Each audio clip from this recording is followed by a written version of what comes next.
आज अनायास प्रसाद जी की पंक्तियां स्मरण हो आई हैं। हिमालय के प्रांगण में उसे प्रथम किरणों का दे उपहार, उषा ने हंस अभिनंदन किया और पहनाया हीरक हार। जगे हम लगे जगाने विश्व, लोक में फैला फिर आलोक। व्योम तम पुंज हुआ तब नष्ट, अखिल संस्कृति हो उठी अशोक। हमारा देश वो देश है जहां ज्ञान विज्ञान का आलोक सबसे पहले फैला और जहां से विश्व भर में यही आलोक विस्तृत हुआ। हमारे ज्ञान विज्ञान की परंपरा में चाहे वो चिकित्सा का क्षेत्र हो,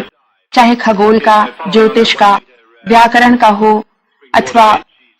अन्य किसी विषय का, उन सभी में ऐसे ऐसे उद्भट विद्वान हुए हैं जिन्होंने देश की कीर्ति पताका को दूर दूर तक फहराया है।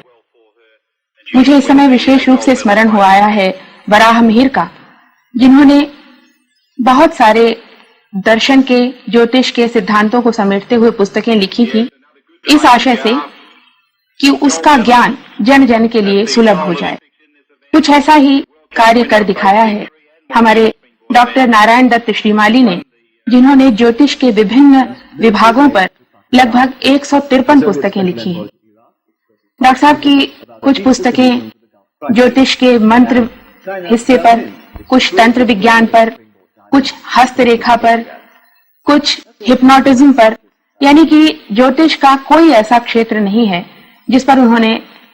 लेखनी न चलाई हो और जिसका गूढ़ गहन अध्ययन न किया हो। डॉक्टर साहब, इसके बारे में आपको प्रेरणा कैसे मिली? वैसे तो आप हिंदी साहित्य के विद्यार्थी हैं, हिंदी साहित्य के अध्यापक रहे हैं, फिर आपने ये ज्योतिष की प्रेरणा कैसे पाई? इस क्षेत्र में कार्य कैसे प्रारंभ किया? मैंने ज्योतिष में और ज्योतिष से पहले हिंदी काव्य में और हिंदी शास्त्र में मैंने MA किया और उसके बाद में राजस्थान से उसमें डॉक्टरेट किया आधुनिक हिंदी काव्य में।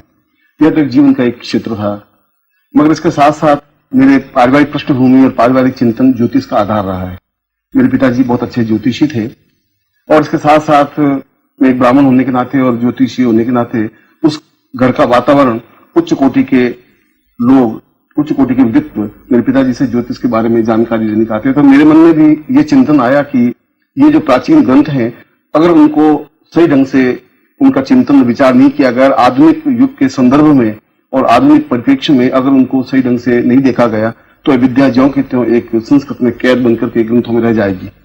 इसीलिए मैंने निश्चय किया कि इस ज्योतिष को बिल्कुल सर्वस्वरूप बनाया जाए और उसमें जो कुछ कमियां हैं, जो कुछ न्यूनताएं हैं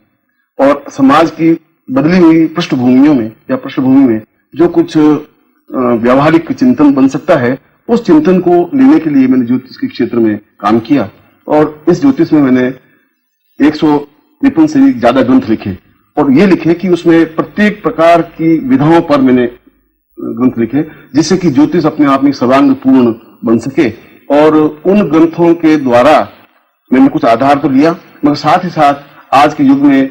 जो कुछ सामाजिक परंपराएं, परिस्थितियां बदल गई, उसमें उन फलित ज्योतिष में कितना अंतर और किस प्रकार से अंतर आया, उस अंतर को भी स्पष्ट करते हुए मैंने उन ग्रंथों में उनका विवेचन किया है और जिसके आधार पर पूरे भारतवर्ष में ज्योतिष को एक सही दिशा, एक सही मार्गदर्शन, एक सही चिंतन प्राप्त हो सका है। आपने संस्कार की बात की, शिक्षा की बात की, आपने स्वयं को शिक्षित किया, आपके परिवार में ज्योतिष का संस्कार पहले से विद्यमान था।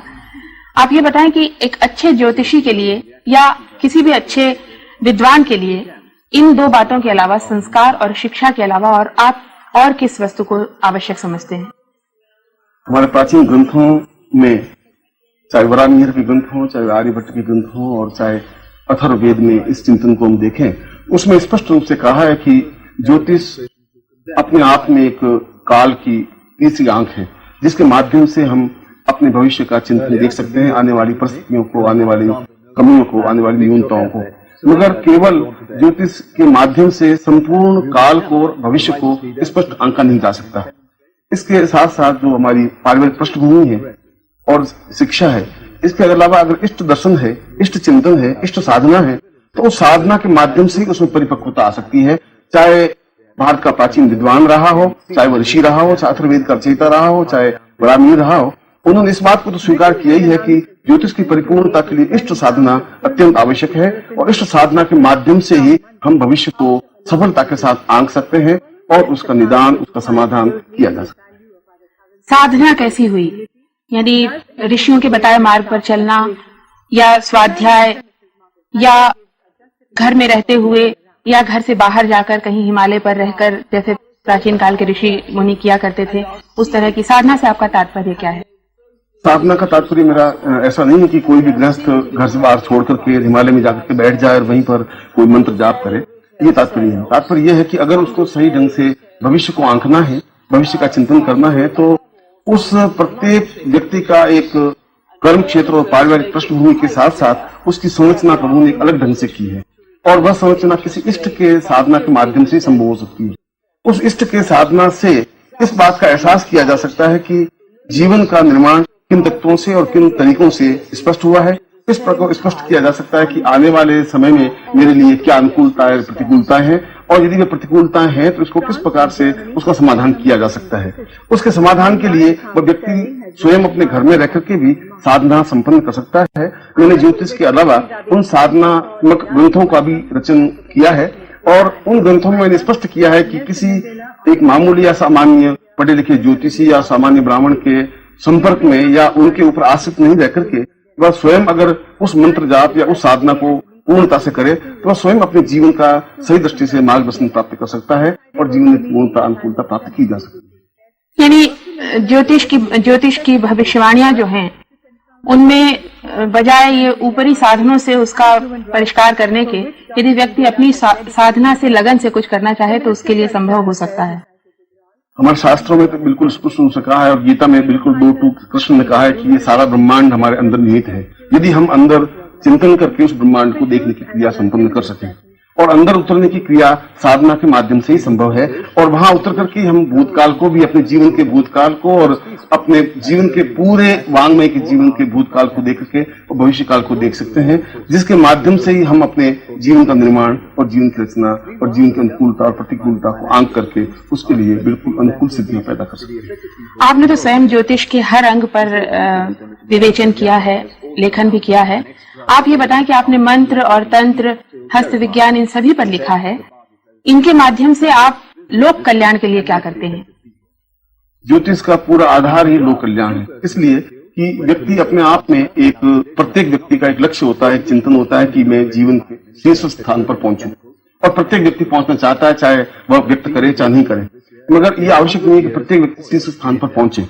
कुछ व्यक्ति अपने कर्मों के माध्यम से या अपने संस्कारों के माध्यम से या पारिवारिक पृष्ठभूमि के माध्यम से वह उच्च स्थान को प्राप्त कर सकता है, मगर एक सामान्य व्यक्ति अगर उच्च स्थान को प्राप्त करने की क्रिया संपन्न करे तो उसके लिए यह आवश्यक है कि इस छोटे से जीवन में वह ज्यादा से ज्यादा तेजी से और गति से उस स्थान को प्राप्त करने की कोशिश करे, और वह तभी हो सकता है जब उसके आने वाली प्रतिकूल परिस्थितियों का पहले से ज्ञान हो और उन प्रतिकूल परिस्थितियों का इष्ट के माध्यम से परिमार्जन हो, तो वह उस पूरे सफर को, उस रास्ते को बहुत जल्दी पूर्णता और संपन्न करके उस शीर्ष स्थान पर पहुंच सकता है। इसलिए उस समाज में शीर्ष स्थान पर पहुंचने के लिए और समाज के कल्याण के लिए ज्योतिष आधार है, बेस है। उसके माध्यम से जीवन में, और जो व्यक्तिगत जीवन है, चाहे सामाजिक जीवन है, चाहे पारिवारिक जीवन है, चाहे किसी के भी जीवन को, जब हम अपने जीवन को शीर्ष स्थान पर पहुंचा सकते हैं तो किसी के भी जीवन को शीर्ष स्थान पर पहुंचाने के लिए उसका मार्गदर्शन किया जा सकता है। जीवन में प्रतिकूल अवसर आते हैं तो लोग तंत्र का सहारा लेते हैं, ऐसा देखा गया है। ये कहाँ तक उचित है? तंत्र से केवल अपनी बढ़ोतरी की जाए ये तो उचित है, लेकिन उसके साथ दूसरों की अवनति भी तो उसके साथ ही जुड़ी हुई होती है। ये उचित है? तंत्र और मंत्र और साधना और ज्योतिष, इन चारों में कहीं किसी प्रकार का मूलभूत रूप से अंतर नहीं है। एक दूसरे के समान अर्थी है और एक दूसरे के लिए समान उपयोगी है। मंत्र और तंत्र का मूल तात्पर्य इतना ही है कि बिल्कुल एक मंत्र साधनात्मक चिंतन है, साधनात्मक प्रक्रिया है, और तंत्र व्यवस्थित तरीके से उस मंत्र की संरचना की विधान है। तंत्र का तात्पर्य है कि कोई कार्य हम करें तो पूर्णता के साथ और समायोजन के साथ में करें, जिससे कि उस कार्य को, उस साधना को जल्दी से जल्दी संपन्न कर सकें और जल्दी से जल्दी पूर्णता प्राप्त कर सकें। आपने कहा कि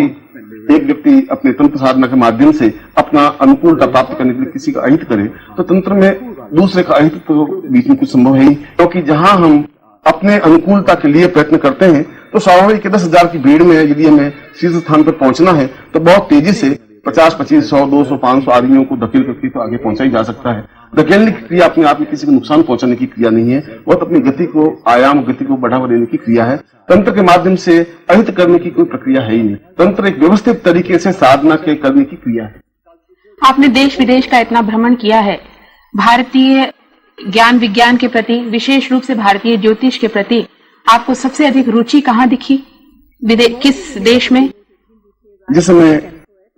भारत में ज्योतिष का एक आधुनिक चिंतन था ही नहीं और कुछ ज्योतिषी संस्कृत के मंत्रों का और संस्कृत के श्लोकों का सहारा लेकर के और किसी भी व्यक्ति को कुछ भी ऊट पटांग ग्रहों के पद्धति के बारे में और फलित के बारे में बता देते थे, उस समय मैंने अल्पमूली पुस्तकों के माध्यम से और ग्रंथों के माध्यम से इस चिंतन को तोड़ा, इस विचार को तोड़ा कि यह केवल 4, 6, 10 और 50 आदमियों की बपोती नहीं है। जनसाधारण इस चीज को समझ सकता है, समझने के साथ साथ इस बात का एहसास कर सकता है कि क्या मैं ज्योतिष के माध्यम से अपने जीवन को अनुकूलता प्राप्त कर सकता हूँ। पर वो नीम हकीम खतरे जान वाली बात नहीं हो जाएगी?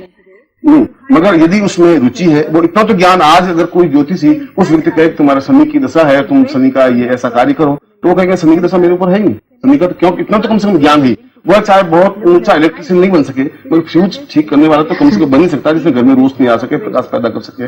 रही बात आपने विदेशों में, तो मैंने भारतवर्ष में तो ज्योतिष को और आधुनिक ज्योतिष को प्रारंभ किया ही है और शायद लाखों व्यक्तियों को ज्योतिष का ज्ञान चिंतन मेरे पुस्तकों के माध्यम से मिला ही है। इस ज्योतिष में यहाँ पर कम से कम 200-300 मैंने ज्योतिष सम्मेलन किए भारतवर्ष में, उनका मैं अध्यक्ष रहा हूँ कई वर्षों तक, और विश्व ज्योतिष सम्मेलन भी दिल्ली में मैंने संपन्न किया था। मगर इसके साथ साथ ज्योतिष के उन सेमिनारों में और ज्योतिष के सम्मेलनों में भाग लेने के लिए लगभग सभी देशों में मैंने भ्रमण किया है और मैंने ये देखा है कि वहां पर ज्योतिष को बिल्कुल एक साइंटिफिक दृष्टि, एक वैज्ञानिक दृष्टि से उनका अध्ययन मनन हो रहा है। इस बात को वे स्वीकार करने लगे हैं कि ज्योतिष के माध्यम से व्यक्ति के रोग का बिल्कुल प्रामाणिकता से निदान किया जा सकता है, देखा जा सकता है। जो हम उसके निदान चिकित्सा के क्षेत्र में 4 घंटे या 6 घंटे या उसका निराकरण देने के लिए उस मशीनों का सहारा लेने के लिए, उपकरणों का सहारा लेने के लिए जो 10-12 घंटे लग जाते हैं, केवल हाथ की लकीरों के माध्यम से, हाथ के रंग के माध्यम से उसके बारे में तुरंत निर्णय लिए जा सकते हैं। इस प्रकार के तो शोध इस समय भी पूरे विश्व में और उन्नत देशों में हो रहे हैं। आधुनिक चिकित्सा वाले भी इसको स्वीकार करने लगे। लंदन और एसआई सोसाइटी ने इस बात को स्वीकार किया कि यदि हमें चिकित्सा में पूर्णता प्राप्त करनी है तो हमें उस पामिस्ट्री को या हस्तरेखा को आधारभूत लेना ही पड़ेगा। विश्व भर की सुख शांति के लिए आपका ये प्रयास सराहनीय है और इसके साथ ही आप हमारे स्टूडियो में आए, हमारे दर्शकों को, श्रोताओं को ये जानकारी दी, इसके लिए आपका बहुत बहुत धन्यवाद।